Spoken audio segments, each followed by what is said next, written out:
Well, my boyfriend and I were out for a scooter ride on our day off.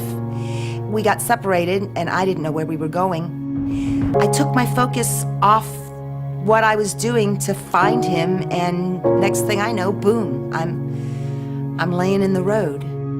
It was a lot more severe than I thought it was going to be, and the rehabilitation was more intense than I thought.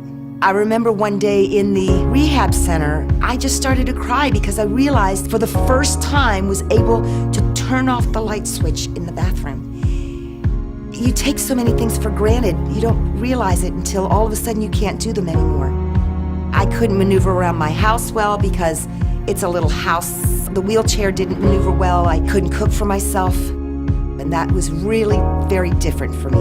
I'm not used to that. So it was a tough transition. When you have a patient like Vanessa who has been through trauma and through their recovery, there are ups and downs, there's setbacks.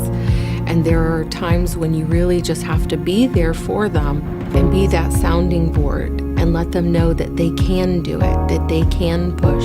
Even when it came time that Vanessa had done really well with her in-home therapies, there was a time when we had to transition her to outpatient. She met that goal and looked forward to it. But she also did emotionally struggle because there were times when she felt like she couldn't do it. Some days I would say, Anita, I'm having a pity party today. I'm not having a good day. I don't want to be here. She'd get me back on the road to recovery again and get me off that pity party. And she just was so vital in my recovery.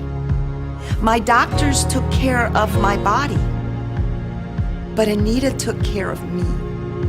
In working with CareCentrix, having access to that network of providers, it allows me to do what I need to do to get the services for the patient that they need to help them recover. I lived for the therapy because I knew that was the only way I was going to get me back to me. This whole group of people just came together and it all worked. Heaven forbid it should happen to me again. But if I were ever in a situation like this again, I would want all those people that provided the equipment and the support and coordinated physical therapists in my home and coordinated the nurses to come and check on me that did all of that. Oh, I wouldn't want to be without that. I don't think I could have recovered as well as I did without that help.